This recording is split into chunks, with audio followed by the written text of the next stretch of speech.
The sun had barely crept over the horizon when the lifeless body of Megan Louise Rose was discovered at the base of Point Cartwright Cliffs, July 18, 1997. The sharp morning light cast long shadows over the jagged rocks, and the sea below whispered secrets to the shore, secrets that would remain buried for nearly 3 decades. Her car, parked neatly nearby, suggested a tragic end. A young woman driven to despair. The authorities ruled it as suicide.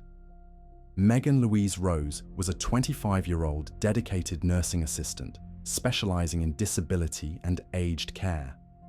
Friends described her as compassionate, full of life, and deeply committed to her work in Mooroola, Queensland.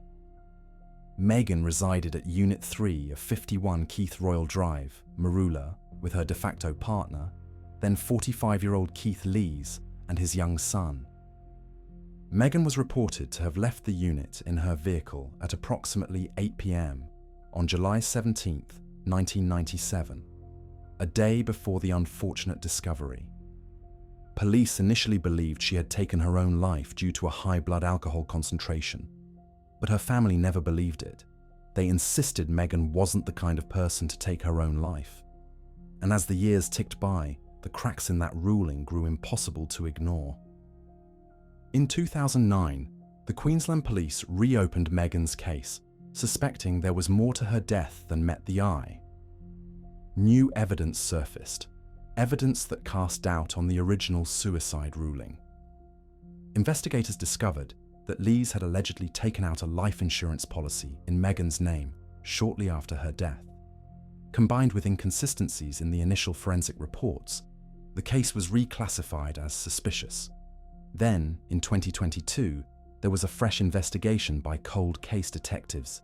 The following year, they announced a $500,000 reward for information leading to an arrest. Homicide detectives visited a home in Victoria in June of 2023 to speak with Lees, then age 70. A day later, Lees had disappeared. His car was found abandoned in Portland. But he didn't disappear into the wilderness. He disappeared into society under the alias David.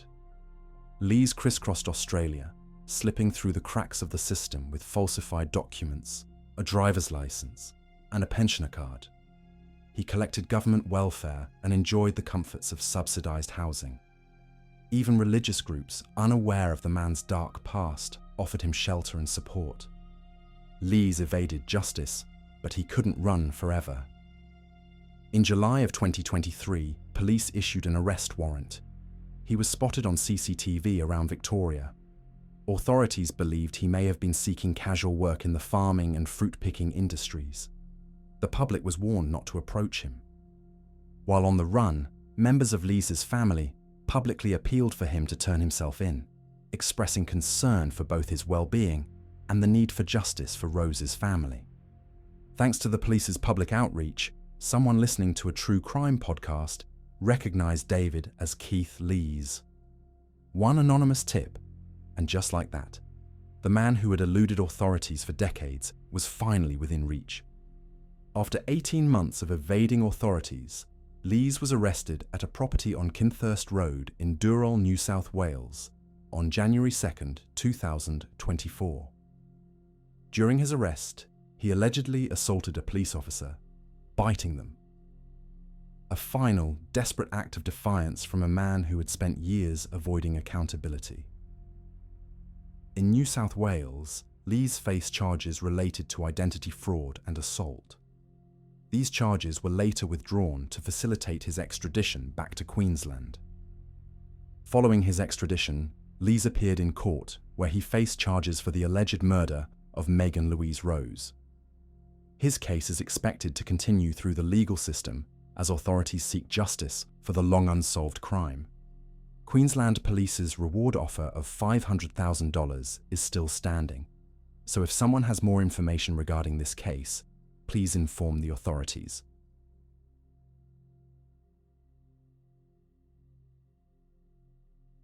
On March 20, 1977, in the morning, a teenager received a call from an unknown male.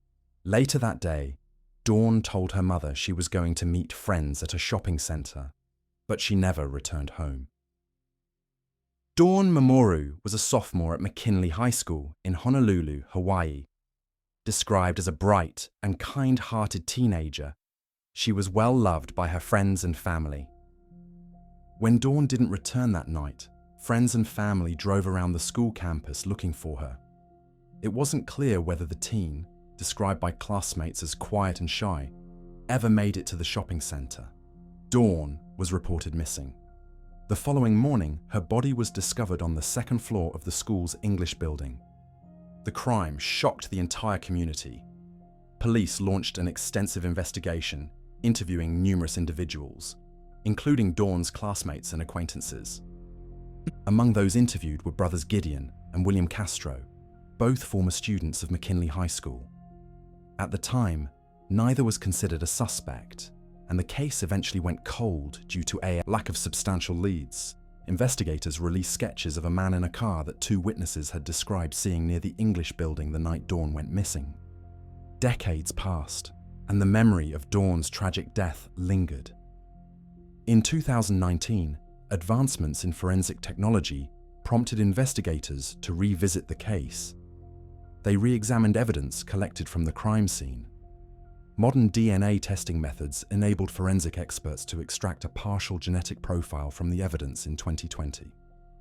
In 2023, new information led detectives to focus on the Castro brothers.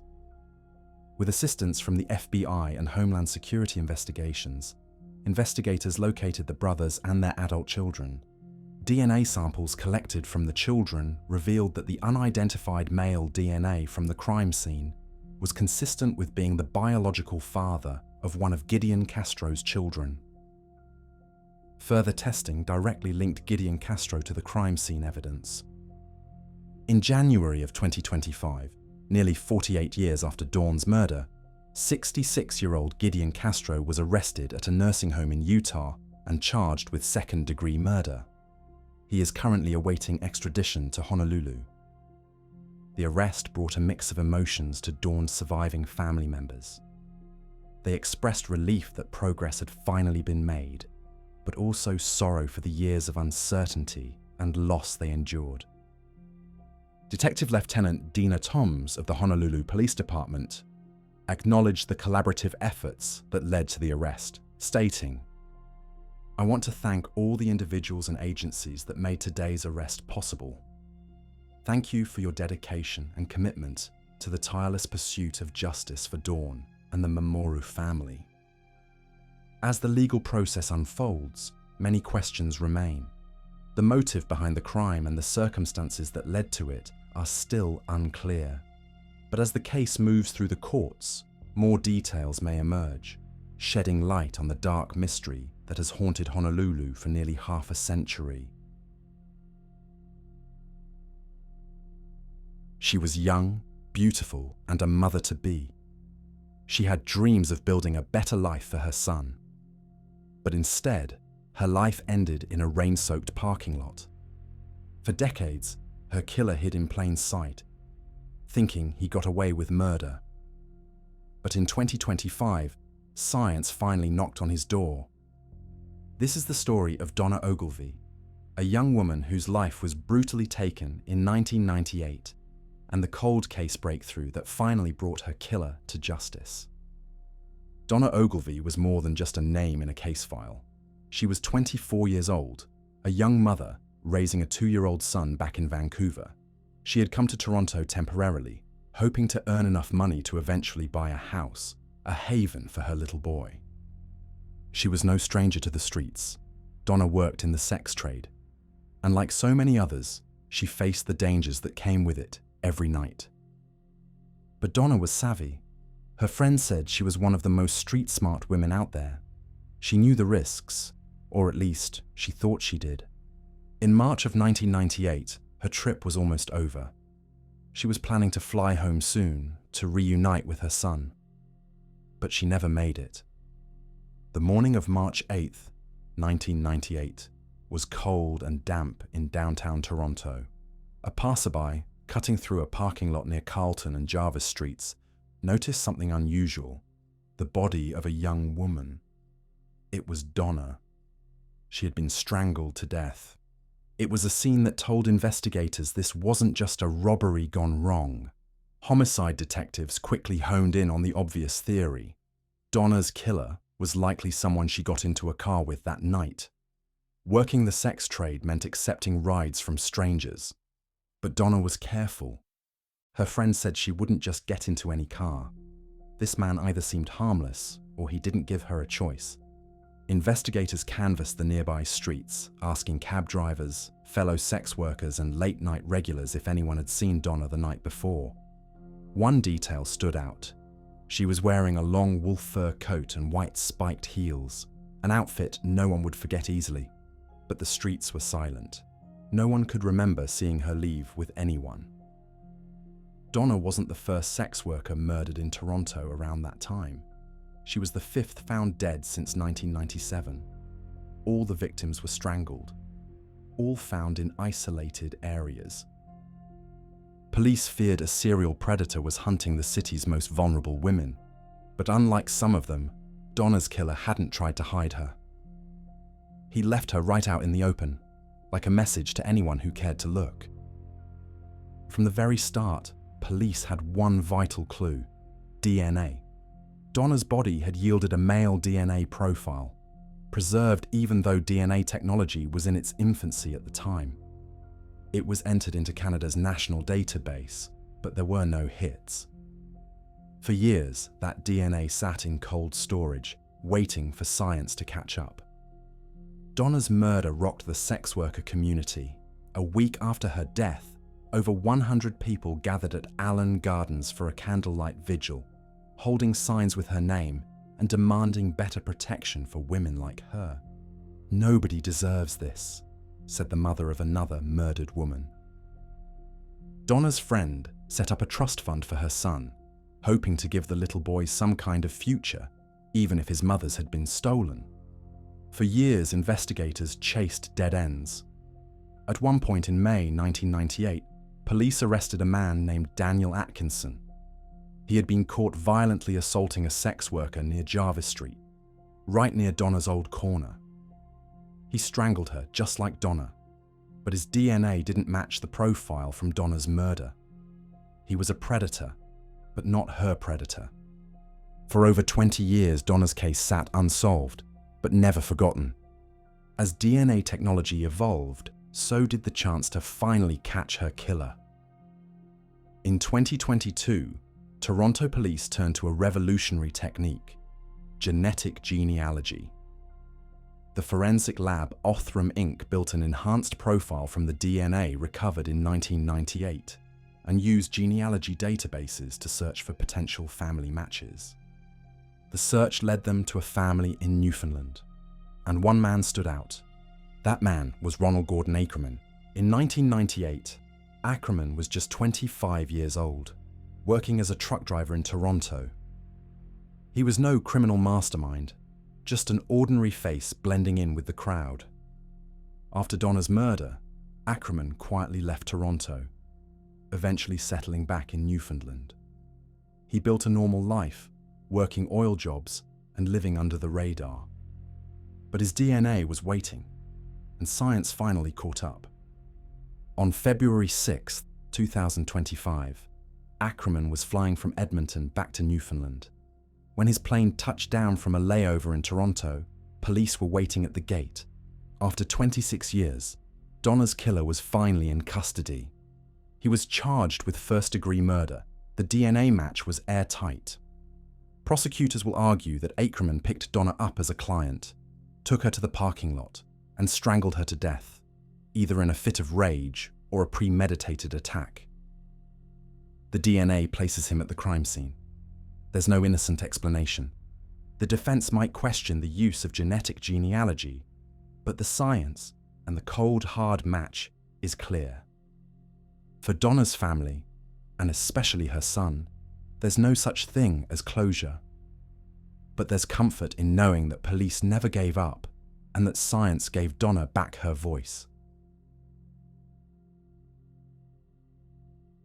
Next, we're talking about one of the UK's oldest missing person cases, a mystery that remained unsolved for nearly 5 decades.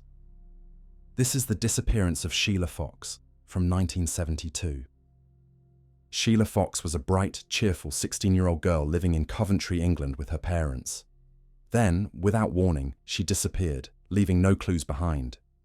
She was last seen in Coventry city centre. Her disappearance shocked her family and the entire community. People searched everywhere, but no trace of Sheila was found. Over time, the case went cold. Investigators considered various possibilities. Some speculated that Sheila had run away, possibly due to personal or family issues at the time. Rumours suggested she was in a relationship with an older man, leading to theories that she might have eloped. However, without concrete evidence, these remained mere speculations. Other theories were more sinister, suggesting abduction or foul play. Yet, with no solid leads, the case remained unresolved. As years turned into decades, the hope of finding Sheila dwindled. The community mourned the loss, but the mystery persisted, becoming one of the UK's longest-running missing person cases. Fast forward to December of 2024, West Midlands Police decided to take another look at the case. They shared an old, grainy black and white photograph of Sheila on their website and social media platforms, hoping to elicit new information from the public. This renewed appeal quickly yielded results. Within hours, members of the public provided tips that led investigators to a woman living in another part of the UK. After speaking with her, police confirmed it was Sheila Fox. She was found alive and well, finally bringing an end to a 52-year-old mystery. Authorities confirmed that she had been living under a different name in another part of the country. While specific details about Sheila's life over the past 5 decades remain private, it is known that she had built a new life away from Coventry. Sheila's reasons for leaving are still private, and while we may never know the full story, the resolution of this case offers a powerful sense of closure. Detective Sergeant Jenna Shaw from the Cold Case Investigation Team expressed her feelings, saying, "Finding Sheila after more than 5 decades is a rare and extraordinary moment. It reminds us why we never stop looking." For Sheila's family, the news was bittersweet. While they were relieved to know she was alive, the decades of separation and unanswered questions have left lasting emotional impacts. This case underscores the complexity of missing person investigations and the enduring power of hope. If you found these stories meaningful, please consider subscribing and turning on the bell icon. As always, thank you for watching.